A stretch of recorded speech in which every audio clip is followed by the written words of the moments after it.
ভাবছো এখানে দাঁড়িয়ে কি করছি? আরে আমি তো এক কাস্টমারের ওয়েট করছি।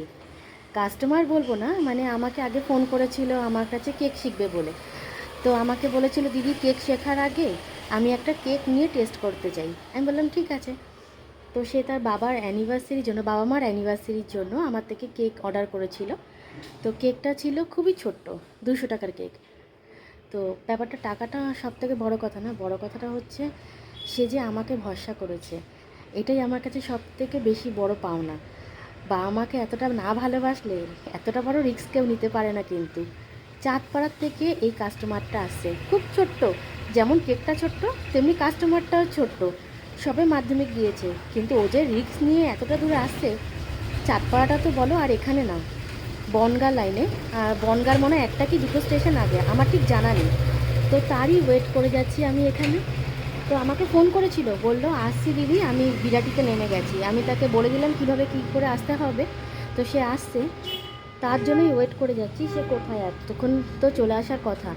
সে আসলে পরে তার রিভিউটা কিন্তু আমি তুলে ধরবো আমার ভিডিওর মধ্যে। তোমরা বলো যে এতটা রিস্ক নেওয়া কি ঠিক হয়েছে? তো চলো দেখা হচ্ছে ও আসলে পরে। এদিকটা দিয়ে চলে আসো, ওই পাশটা দিয়ে ঘোরো, ওই যে গলির ভেতরটা ঢোকো। কোথায়? হ্যাঁ আসো, ওপর আসো, চলে আসো।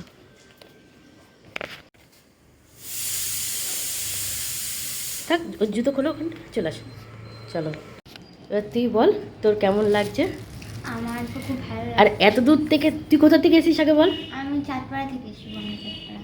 আর এত দূর থেকে আসার কারণটা? স্পেশালি বাবা মার অ্যানিভার্সারি, তো ওই জন্য কেক নিতে এসেছি। এত দূর থেকে? হ্যাঁ, এবার তার মধ্যে তোমার হাতের কাজও খুব ভালো লেগেছিল, এবার ওই জন্য তোমার কাছে শিখতেও চাই, ওই জন্য। আগে টেস্ট করবি, ভালো লাগলে তারপর ক্লাস করবি, তাই তো? হ্যাঁ, এমনিও ক্লাস করবো, ক্লাস করার ইচ্ছা আছে। এবার বাবা মার অ্যানিভার্সারির জন্য স্পেশালি আসলাম আরও। আচ্ছা ঠিক আছে, এই নে তোর কেক। আর তার সাথে এটা তোর গিফট। এটা তোর গিফট আমার গাছের আম। এত দূর থেকে এই পুচকুটা এসছে কেক নিতে, চাঁদপাড়ার থেকে দুর্গানগর। ওরে বাপ রে বাপ। চল আমি তোকে এগিয়ে দিয়ে আসি।